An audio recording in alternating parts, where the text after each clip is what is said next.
Is the Roguish Gent live cast. Welcome, welcome, welcome. This is your boy Thecka Jones, THECAJONES on all social media. I would like to say hello. Been a little bit of a rough day today, but we're gonna make it because that is what we do. We're at Offbeat Jackson, 151 Wesley Avenue. Shout out to DJ Young Venom for hosting us and supplying us with this great, beautiful building to come in and just waste his internet on. Shout out to Cause and Drama E over here, Initiative Film Group, for producing the show. I want to thank Mevo for making such a wonderful camera. I want to thank them for making such wonderful software that we can bring this to you and everything like this. And as you always know, during the intro, we always talk about a couple of things you can get from Offbeat. It is a gallery for young minority artists. They have records, they have toys, they have apparel, and they also have graphic novels. So one of the records that I've been interested in right here is the Luke Cage season 2 original soundtrack. If you've watched Netflix, you have seen Luke Cage promos. If you have not watched it yet, you need to get on it. It is a great, great, great series. And yeah, the score. This was actually composed by Adrian Young and Ali Shaheed Muhammad. So if you don't know who Ali Shaheed Muhammad is, he was a part of a Tribe Called Quest, Lucy Pearl. I think everybody's kind of mad about Lucy Pearl, but yeah, and they also have Mississippi blues artist Kingfish on here. And he killed it during his performance. So yeah, you can pick that up here, and if you need a record player, you can also pick that up here as well. One of our guests today, we have one of their t-shirts up here, Significant Developments. He's going to come on and talk about what this is exactly and what they're doing for the community and what they actually did today and what they have going on as September the 22nd. And also here, this is a really good thing. Someone that I know really loves these kind of things. She loves Crayola. This is a Crayola set right here.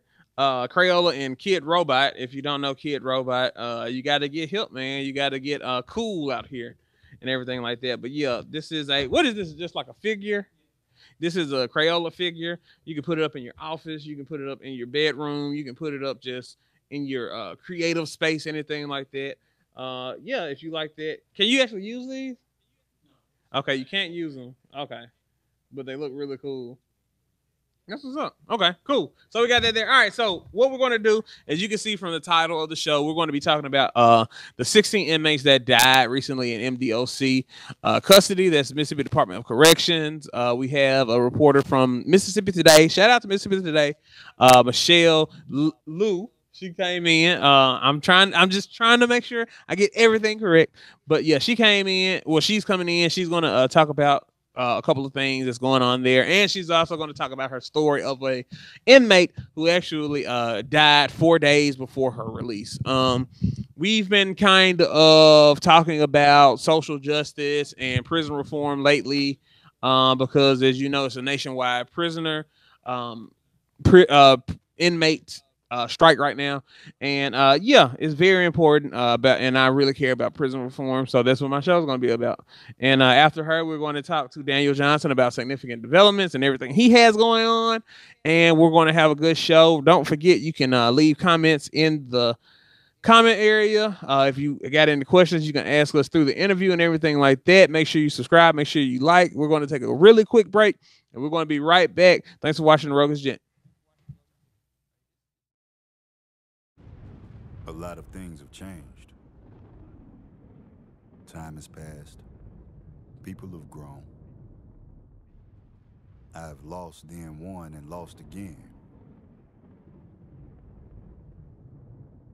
Even in transition, I never forgot about the ones who never gave up on me. Even tried to carry the ones who did. I've grown as a result. Tired, hungry, lost focus, even doubted my vision. All it took was a reminder.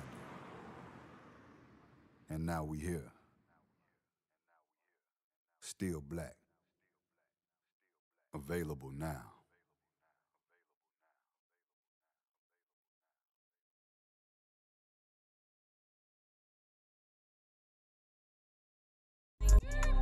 I got the juice, everybody know me, but they don't know you. Who the fuck you? Who the fuck you? Broke, popping up out the blue.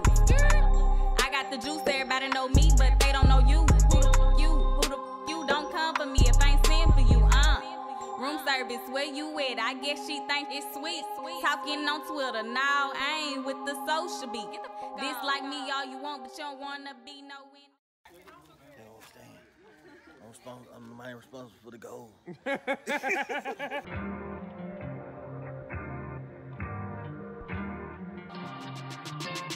Whole thing blowed up, no luck, all us probably. Whole state know us, show love, favorites probably. Most days over, ain't on no buzz probably. Whole play ate up, fat bruh, they love probably. Hungry for that realness, you can feel it in your body. Probably. Journey through forever, man, it's all a party answer. Oh man, I feel alive. Blessings come in disguise, right in front of my eyes. I've been chasing it for a while. I've been blending in with the crowd. Man, that just ain't my style. I've been walking around with my head down, trying to figure it out.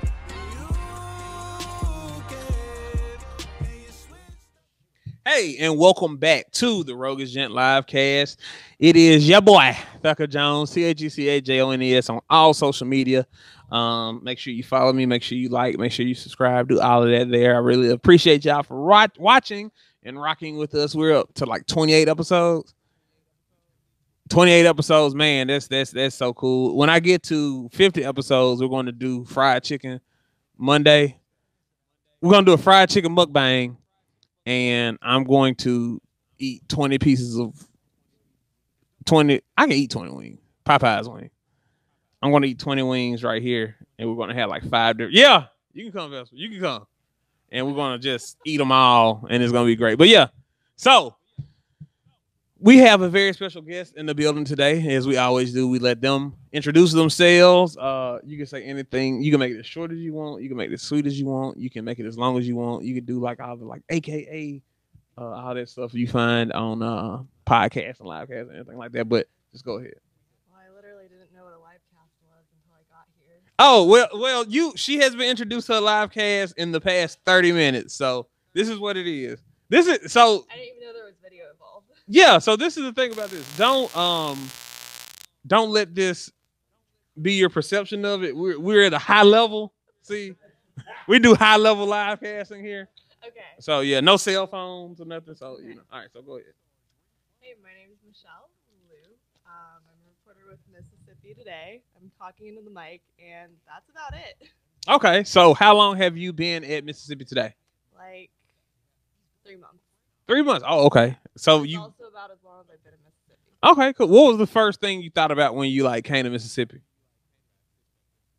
Because you're from Texas, so it's just Mississippi East. I try not to think. Well, Mississippi West. Yeah. Oh, you try not to think? Yeah. That's not good for a reporter, is it? I mean, I think when I'm on the job, Yeah. I'm getting paid to do that. Yeah. But Yeah. otherwise, Yeah.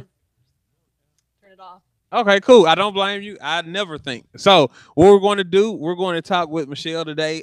She has been at the forefront with Mississippi Today about the Mississippi Department of Corrections prisoner death issues they have been having. If you do not know, Mississippi Department of Corrections in the month of August had 16 prisoner deaths, almost back-to-back some days. And it has become an issue that I believe the FBI has been involved in now. And it's went up, I mean, as high as the FBI. Governor Bryan has talked about it. So we're going to get into this. And she also wrote a piece about an inmate who actually died 4 days before her release. So, all right. What's going on in DLC, man? I don't know. No one knows. Right. Yeah. They did give me some data today. Okay. So let's get into that. Okay. So when people hear 16 people dying in a month, you know, if that was Jackson, people would say, oh, call the National Guard.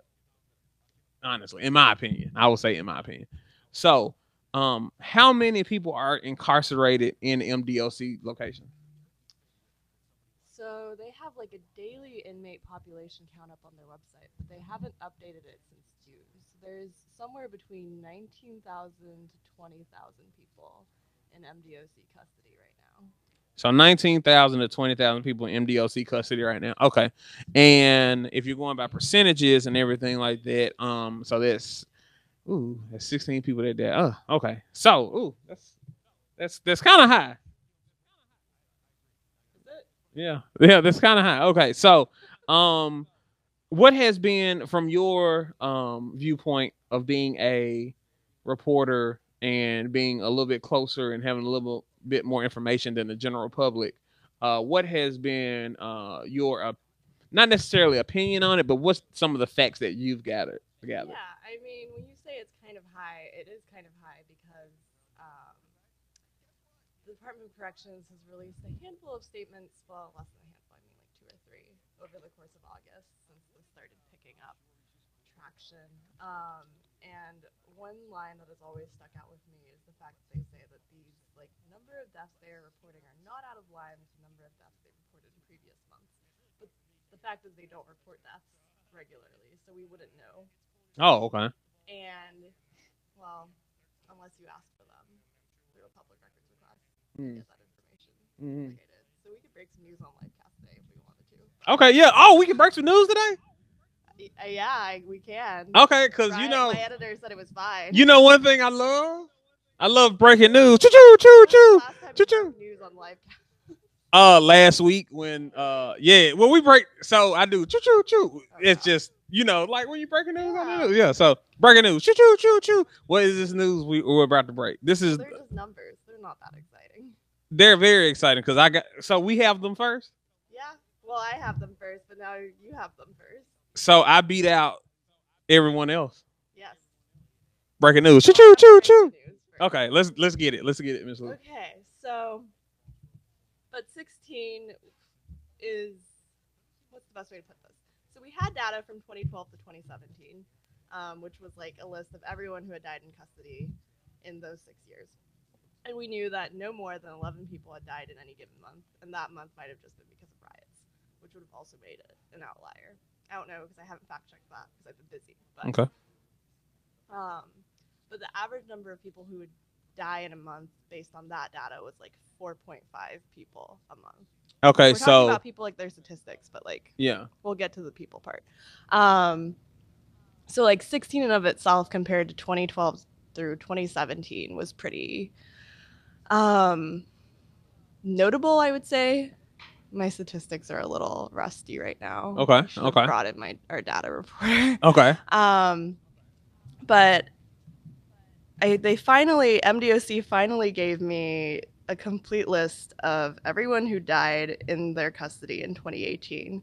Okay. And just for comparison, 2 people died in the month of July. 1 person died in the month of June. Like the total average per month in 2018 without counting August would have been like 5 to 6 people, and with August that bumps up to a little over 7 people. So I don't know what the department means when they say not out of line, but because from 2 to 16, that's a lot. Yeah, that's a lot. So do they have any theories on why this might be happening right now or anything like that? Who's they? Well, as far as the Department of Corrections. Have they given you all any information of like, hey, this is possibly why this is happening? Well, they're saying most of those deaths are natural. Mm-hmm. In which case, that would put the onus on the individual who has died. Yeah. Yeah. Yeah. Okay. So, do they? What's going on with them actually reporting the deaths? Like, why is that such hard information to get? Is that do you know if that's usually just a practice they go by, or do you think it's because of the heightened awareness of the situation? Well, I think over the month of August, that is sort of heightened awareness, right? Like once reporters sort of catch on that people are dying and they're calling every single corner, wanting updates on information, you're sort of forced to have like a reaction or response to that. Prior to this month, it seems like mostly they would sometimes report a suicide. They would report deaths of people who had done like kind of super salacious, sensational crimes, or people who had been in like if Luke Woodham died, you would hear about yeah, or if like the one I remember was they'll put out press releases for like that woman who like did silicone butt injections died in Oh custody, yeah, like, I remember that. yeah, so they'll do like the like the stuff that TV news sort of likes to glom onto, I would say, but there's no regular reporting of deaths. Okay, but that is public information. We have it. Okay, so let's talk more about the story that you wrote about the young lady. What was her name? Nicole Rathman. Nicole Rathman. So Miss Rathman, she was how long was she inside? So she'd gotten like a 10-year sentence for. Yep, she'd gotten like a 10-year sentence for what was it? Selling methamphetamine within 1,500 feet of a church. I don't know if you can get outside of 1,500 feet of a church in like any. If you're in Jackson, you're not getting outside of 1,500 feet of a church. Yeah, and she'd served, I want to say, almost like 5 to 6 years of it, and was supposed to be out on parole 5 days after her death, according to her mom, who I talked to on the phone. And so she was at CMCF Central Mississippi Correctional Facility in Pearl, which is I want to say the only facility where they house women. And hospital officials told her parents that she died of an aneurysm, probably due to meth use. Which brought up a couple of questions for Nicole's family. One was sort of like, okay, well, if you locked her up for drug use or selling drugs, like how is she getting access to them in prison? And secondly, they'd had some of Nicole's friends who were also in CMCF with her call them in the month before she died, being like, I think one time she got beat up by someone and like had to get stitches, and another time someone like put a bunch of locks in like a sock and beat her up. Yeah. And both those times, those were like head injuries. So they were like, maybe this aneurysm is not because of drug use. And if that's the case, like, why don't we know about it? Anyway, her death is still under investigation. So. Okay. And yeah, so she was 4 days out. Very tragic story to hear about that, especially someone who, seemed to be getting it together and everything. Because I read the story and she was interested in spending more time with her child and everything like that. And so if you had to, what has been the governor's response to this pretty much? He's told people that there are multiple agencies investigating. I don't really know what those investigations look like. So when a prisoner dies, because I was reading something, doesn't the FBI like investigate that anyway? Or is this like a special circumstance? So when people in custody die, that death has to be reported to the state medical examiner's office. So that's where all those autopsies go through. I don't think the FBI regularly investigates in custody deaths. In this instance, they were called upon to do so on the very last day of August by the commissioner, Felicia Hall. So they said in a statement, and that they take civil rights violations very seriously. I don't really know what their investigation looks like or how long it'll take or what they'll find. You can't tell this is a pattern. Yeah. So have any of the autopsies come back for any of the people who died in August, or does it take like 6 to 8 weeks? It can take months. So like the local coroners can do like a preliminary investigation. They can sort of determine a cause of death, but they can't like officially say what it is until it goes through the state medical examiner's office. But they don't have a lot of people working for them. If you've only got like a handful of people doing hundreds of autopsies each, which is more than the number of autopsies you should be doing a year, like paperwork takes time. So basically, it seems like underfunded, understaffed. You get what you get. Wow. Yeah. That was total. That is not. You said you get what you get. I didn't say that part. Yeah. I said that. Thecka Jones said that if anyone has any kind of qualms about that one. So what have y'all been doing at like Mississippi Today as far as being up to date on the information that's coming up? Because it just seems like MDLC kind of like just gives you a little bit and just holds back a whole lot.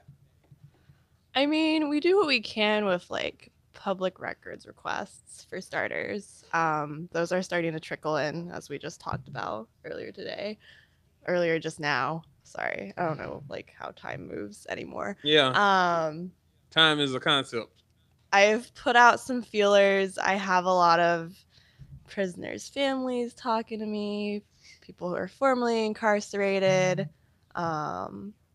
prisoners' rights attorneys, just lots of people. Yeah, so I'm just sort of keeping abreast of what people's responses are, how people have accounts that can align with certain conditions that may have influenced, if not directly caused, these 16 plus deaths. Definitely keeping an eye out for anyone who's interested in taking legal recourse. Yeah. Okay. Just reporting, basically. It's just not getting this information. Not glamorous, not interesting. Doesn't the MDOC website have like a little section for like press releases and everything? Yeah.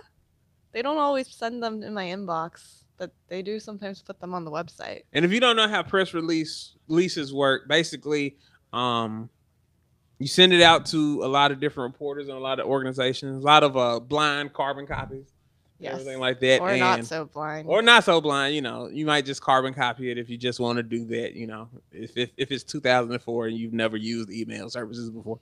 But yeah, so they'll put it out, but they'll just put it out on a section of their website. Yeah, I mean, sometimes I get press releases. I have never gotten a press release about these deaths without my asking for it beforehand. I think maybe like one, but I've never like been notified of a death in my inbox. But midway through the month, they like created a separate little landing page. It's kind of hard to find, just called inmate deaths, and that's where they've been putting the August ones. They haven't put any up for September. I don't know if anyone's died in September. I'm gonna be honest. I guess I could call up all the coroners, but you're just like, hey, anyone died? Yeah, you're just like, anything come in?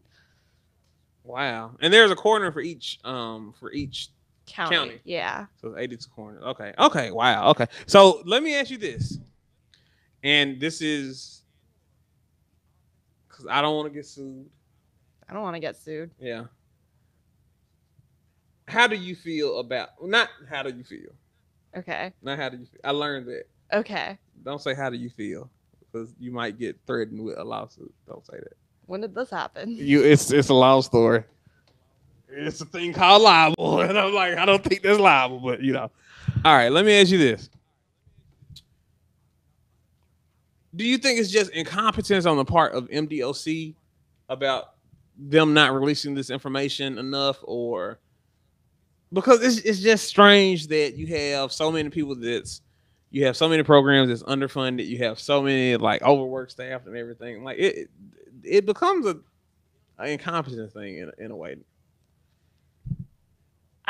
Well, I mean, you're saying, is it a competence issue as to how they communicate with like news outlets and the public? Yes.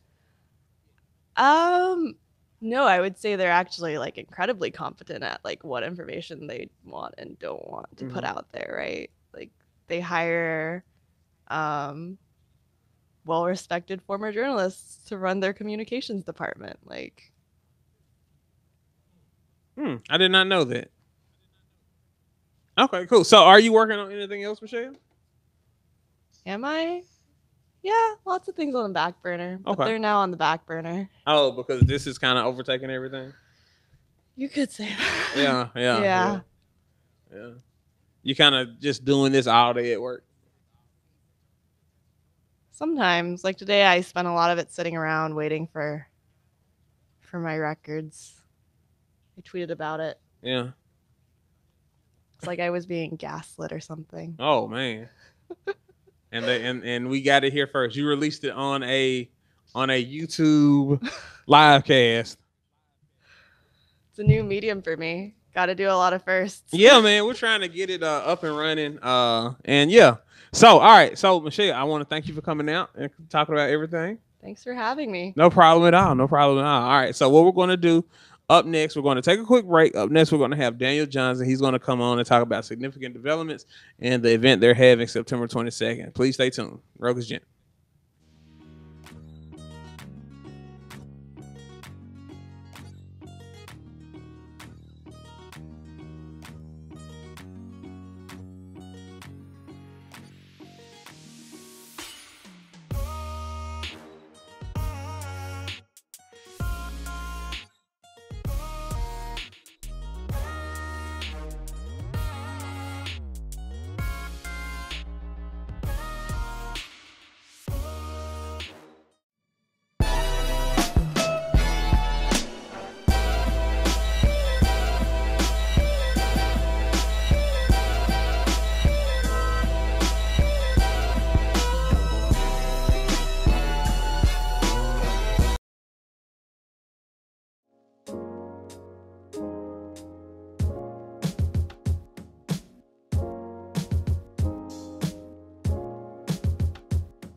Hey, and welcome back to another episode of the Roguish Gent livecast. It is Stucker Jones here, and I have my second guest of the night. And as always, we let our guests introduce themselves. Go ahead.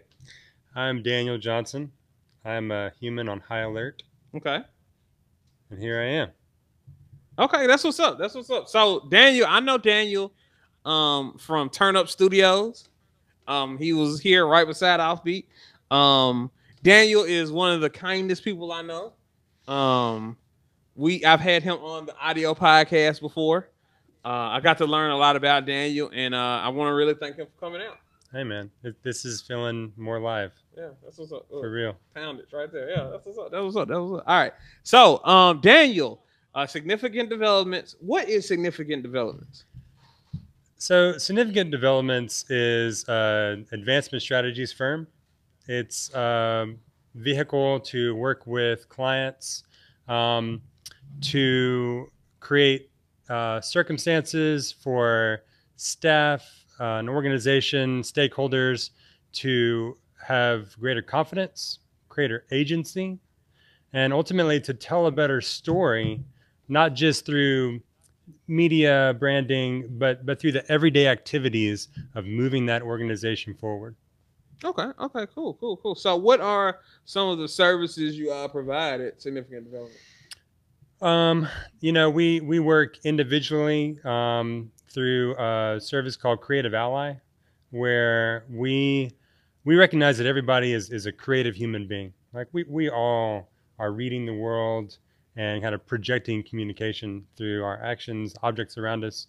And so whether you're a bank teller or you're an artist in the studio, we're your creative ally. So we come and work with you to think about how can you kind of bring a creative lens to your everyday activity. We do Next Steps and Beyond, which is a little more in depth. We do a little more research into kind of where you're trying to get to. It's for people who have a particular goal in mind. And we work one-on-one to help you create a plan and move forward on that plan.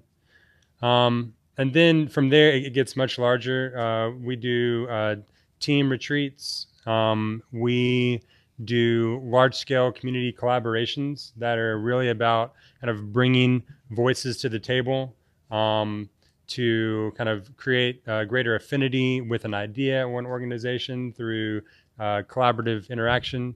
And then we do strategic planning, kind of full-scale, 4 to 6 month sometime strategic planning exercises where we really embed ourselves inside of a business or an organization, and then issue a report that kind of tells, how did you get to where you are today, and what are all these stories that are churning through the system that you are, and what are the intersections in the future that you can lean into that are probably the path of least resistance toward the kind of ultimate destination that you're moving toward. Okay. Yeah, it sounds very unique, man. It can be a mouthful. Yeah. But I mean, you explained it well. Where did you get the idea for significant development? I'm an artist, and you designed this? No, I had the brilliance to hire a really good designer. Yeah. Tyler Tadlock, who's also a Midtown artist. Oh, shout out to Tyler Tadlock, DJ Indeed. Spirituals. It's true. Yeah. I'm an artist of social circumstance.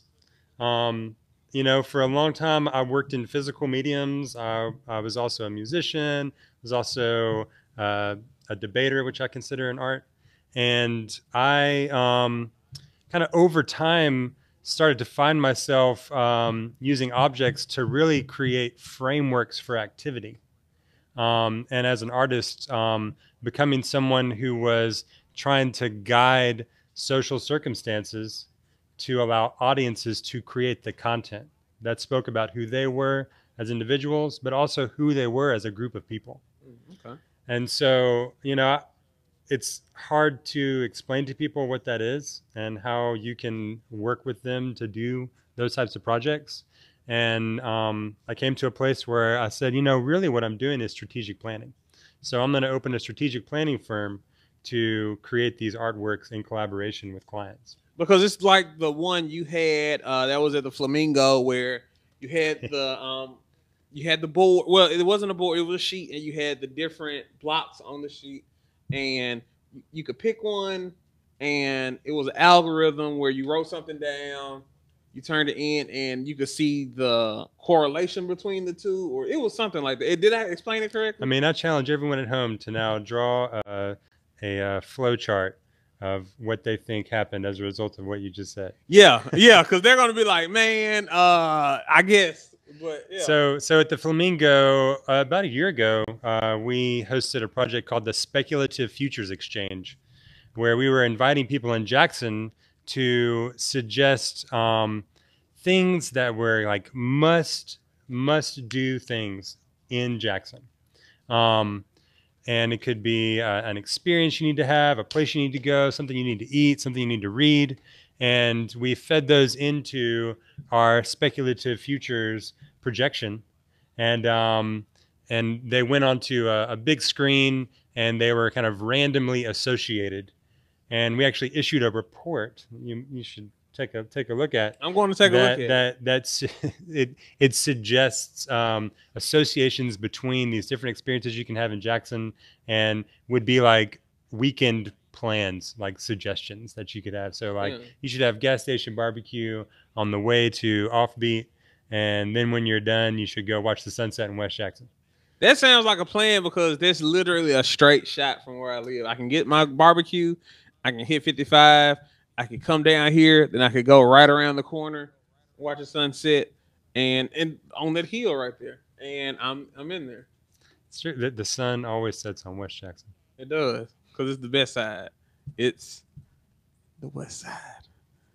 I love the west side. All right, so what do we have going on today? You did a press conference. I did a press conference today. Okay. And what was that about? Yeah. So we have a new project called Curious Citizens. Okay.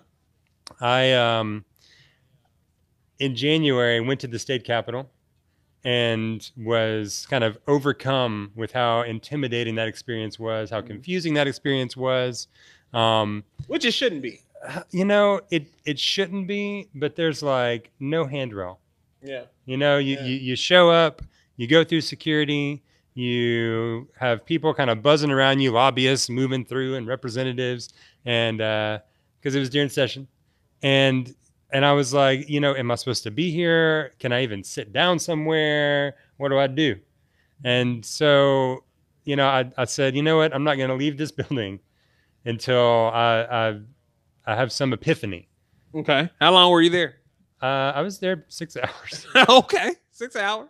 And at the end of the Long day, day. I don't know that I had an epiphany, but Yeah. I said, well, I ran into a friend, Felicia, who is the executive director of Planned Parenthood Mississippi. And she could see that I was a deer in the headlights. And she walked over and she said, hey, what are you doing here? And I was like, I'm totally confused. I have no clue what I'm doing here. And she kind of gave me some pointers on how I could actually interact with this space. And there was this one thing that she helped me understand it was just this little gateway where she was like, you know, you can go to this desk on the 3rd floor outside of the Senate chamber, and you can talk to Miss Lewis, and you can get a note from her. And that note will allow you to send a message into the senator, and you can ask them to come out and talk to you. You can ask them to recognize you in the gallery.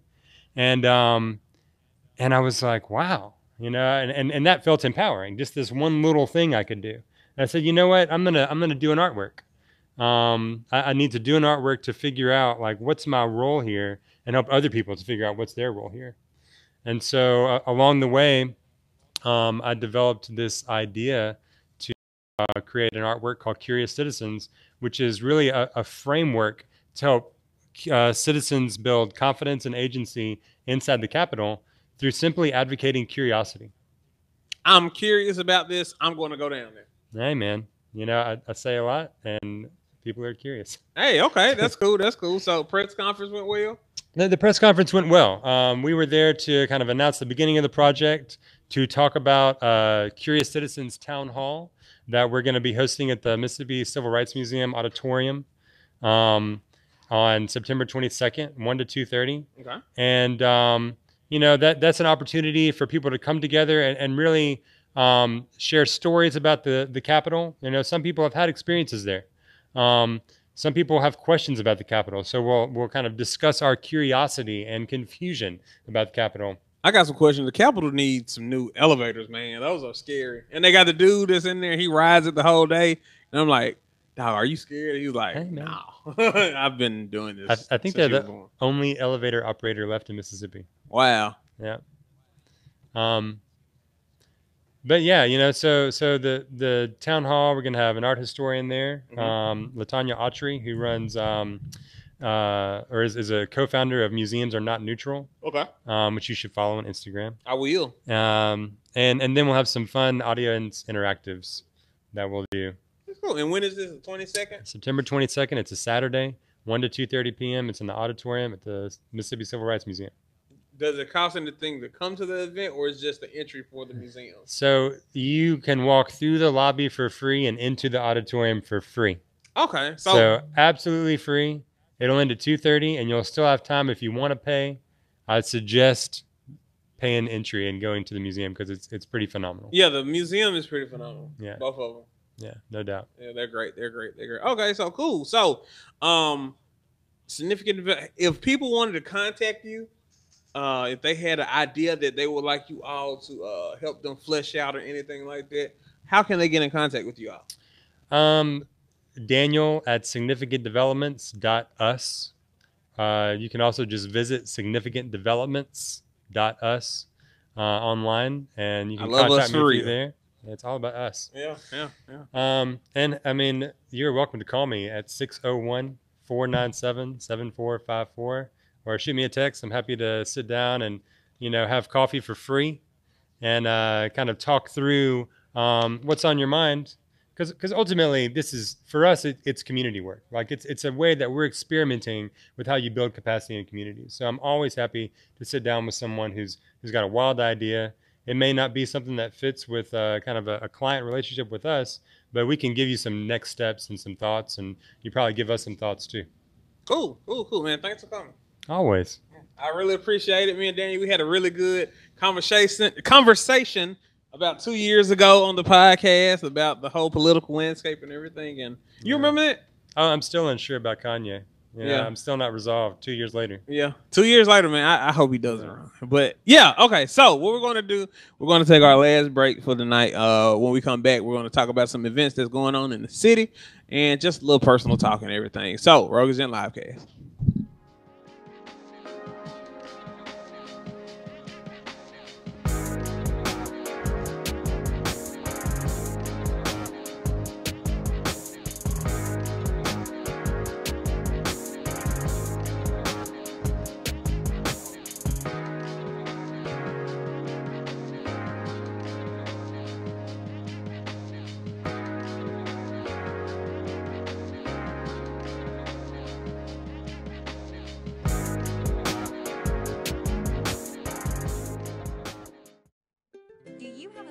Event coming up? Want to promote your special event, occasion, or announcement more efficiently? Tired of wasting money on flyers that people just throw on the ground and you're left with extra? Well, say no more. We here at Digital Imprint Solutions have a solution to make advertising for your next event easy and less stressful. Our in-business display screens are guaranteed to get your message out to patrons while they are shopping, getting groomed, or just relaxing. High-quality displays and easy visibility make this possible to do, and it's now available to you at an affordable cost in multiple locations.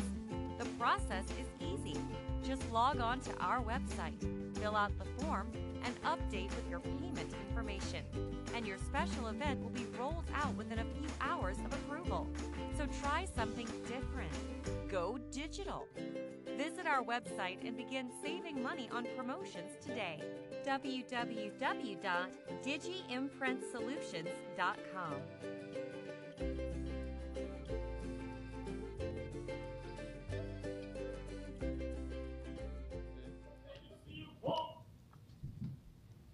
Man, I hope I can get through this one. Okay, so thanks for watching the Roguish Gent Livecast. This is your boy Thecka Jones. I am back.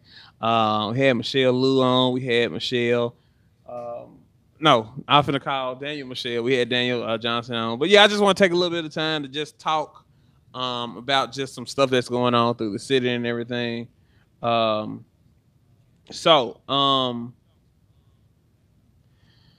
This Wednesday night, we have the Funny for the Free event at Offbeat.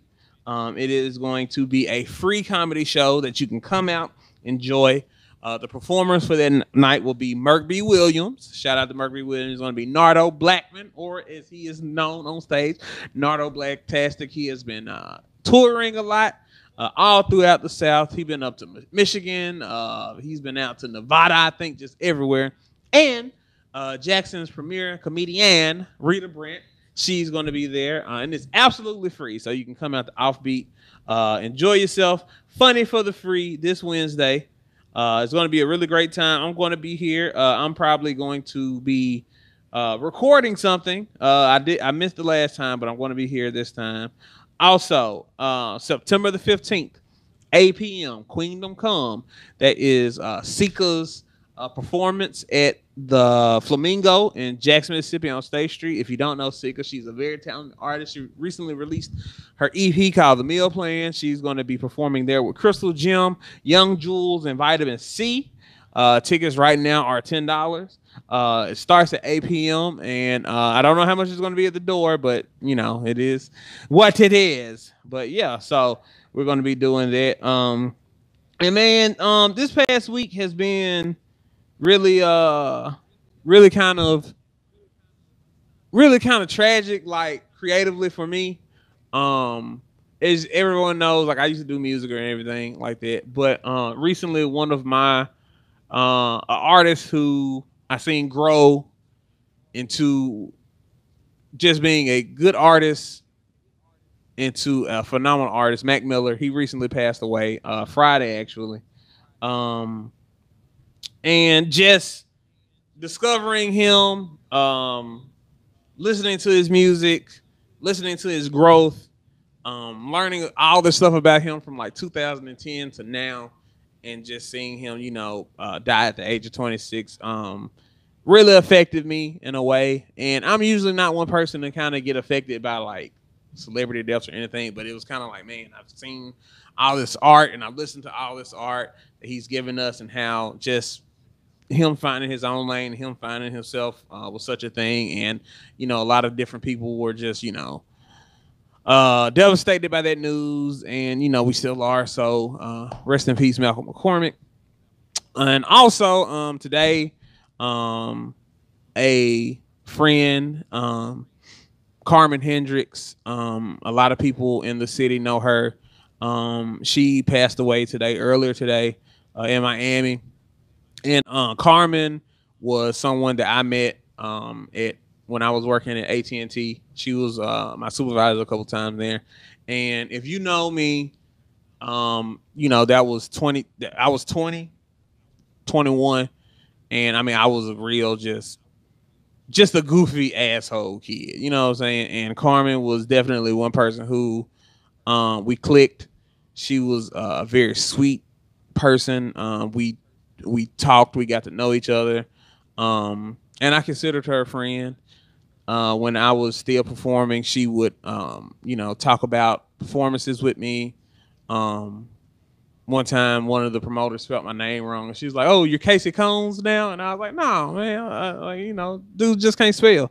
But yeah, and I mean, even now during like the live casting and the podcasting, she had one called the Honey Pie Podcast, and she was also an author. But she would hit me up about questions about podcasting and everything like that. And yeah, I recently just reached out to her on Instagram like a couple of days ago, congratulating her on some success she had, and now she's gone. So just a, rest in peace to her. It's really something when you find someone that is just like a genuinely good person and someone that genuinely supports you. So just sending love to her family in this time. And yeah, man, we're going to miss you, Carmen. So, yeah, we're going to end the story a little bit early. We're going to end the live cast a little bit early today. But yeah, I just wanted to get that out here. And I just want to thank y'all for watching. Thank y'all for interacting. Make sure you catch us on YouTube.com/Thecka. You can catch us on Twitch.tv/Thecka Jones, and you can catch us on Mixer.com/Thecka Jones. I want to give a shout out to everybody that came in today. I want to give a shout out to Mississippi Today. I want to give a shout out to Report for America. I want to give a shout out to DJ Young Venom for allowing us to do this here. I want to give a shout out to E Wright for producing. I want to give a shout out to you all for watching, and thanks again. Every Monday, 7 p.m., we're going to be here. We might change the Tuesdays because we're going to do Taco Tuesday soon. Y'all can come down, get some tacos, chill out. And we've been doing this like prison stuff, and nothing's going to be like as serious as we've been doing it, but this is just very serious issues. This is stuff that affect my community. This is stuff that affect your community. This is stuff that affects all of us because we all got to share Earth together. So with that being said, Roguish Gent Livecast, thank y'all for watching. Thank y'all for supporting. Thank y'all for sharing. I am Thecka Jones, and I'll see y'all next week. A lot of things have changed. Time has passed. People have grown. I've lost, then won, and lost again. Even in transition, I never forgot about the ones who never gave up on me. Even tried to carry the ones who did. I've grown as a result. Tired, hungry, lost focus, even doubted my vision. All it took was a reminder. And now we here. Still black. Available now.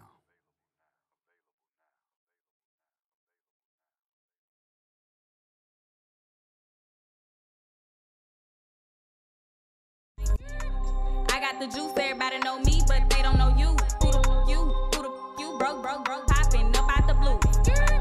I got the juice, everybody know me, but they don't know you. Who the where you at? I guess she think it's sweet. Talking on Twitter, now I ain't with the social beat. This like me, all you want, but you don't wanna be no.